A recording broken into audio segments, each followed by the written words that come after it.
சொல்றதுக்கெல்லாம் பதில் சொல்றீங்களா? சொல்ல மாட்டேங்க. நான் எங்க சொல்லுவேன்? இதோ கோடி இருக்க லட்சக்கணக்கான கூட்டங்கள் இந்த மக்கள் மன்றத்தில் தான் என்னால சொல்ல முடியும்.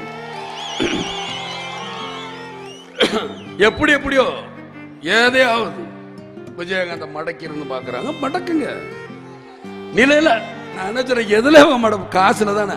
நில உச்ச ஆக்கிரமிப்பு, நில உச்ச வரம்பு, நிலத்தை எடுத்துக்க. என்ன ஏக்கர் நீ எடுத்துக்கியா?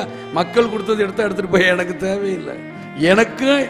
எனக்குன்னு ஒரு ஏதோ ஒரு இடம் கொடுப்பீங்களா? அது இருக்கும்ல. என் மனைவிக்குன்னு ஒரு இடம் இருக்குன்னு உங்க சட்டத்தில் இடம் இருக்கும்ல. என் பிள்ளைக்குன்னு இத்தனை இருக்கணும்னு இருக்குல்ல. அது கிடைச்சா எனக்கு போதும். இந்த எவ்வளவு பேர் இருக்க? இந்த 4 பேர் வந்தா ஒரு நேரம் சோறு போட மாட்டீங்க?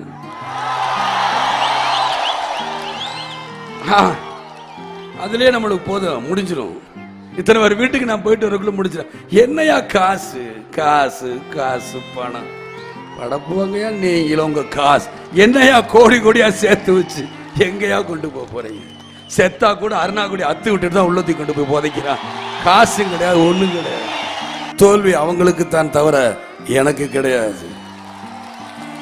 உங்களை மாதிரி நான் காசுக்கு ஆசைப்பட்டு லஞ்சம் வாங்கணும், பெரிய ஓனர்களை பார்க்கணும், பெரிய அதிபர்களை இப்பயே பார்க்கணும் பயம். எனக்கு அந்த பயம் இல்லை. மக்கள்கிட்ட நேரடியாக போய் சொல்லுவேன், என்கிட்ட காசு இல்லை. அவன் கோடி கோடியா செலவு பண்ணுவான். நீங்க ஓட்டு போடுறீங்கன்னா ஓட்டு போடலையா சொல்லுங்க. என்கிட்ட காசு கிடையாது. இப்படிதான் வரப்போறேன். பாராளுமன்றக்கப்ப பத்திரிகையாளர் நண்பர்கள்லாம் கேட்கிறாங்க, ஏன் சார் உங்களுக்கு காசு வேணுமே? என்னுடைய பொருளாளர்களே என் தொண்டர்கள் தானே, என்னுடைய தாய்மார் சகோதரர் இவங்க தான். வேற யாரும் என்னுடைய பொருளாளர் கிடையாது. இவங்களை நம்பிதான் நான் வரேன். நம்புறேன், என் மக்களை நம்புறேன். இந்த விஜயகாந்த் வாழ்ந்தான், இருந்தான், வாழ்ந்து கொண்டே இருப்பான். இந்த மக்களுக்காக தான் இருக்கணும் தான் நான் நினைக்கிறேன். ஏன்னா எனக்கு அது கிடைச்சா போதும். இதுமே நான் பார்க்காத புகழா பார்த்துட்டேன். 150 படம் நடிச்சு முடிச்சுட்டேன். உடனே 150 படம் நடிச்ச விஜயகாந்த் முதலமைச்சர் ஆசைப்படுறாருன்னா ஒருத்தங்க 1000 படத்தில் நடிச்சாங்க அவங்க என்னென்ன? நான் அப்படி பேசலையே. நான் வாழ்ந்துட்டேங்கிறதா சொல்ல வரேன். 150 படம் நடிச்சுட்டேன், பாட்டு பாடிட்டேன், வசனம் பேசிட்டேன். பார்க்காத பணம் கிடையாது, பார்க்காத புகழ் கிடையாதுங்க.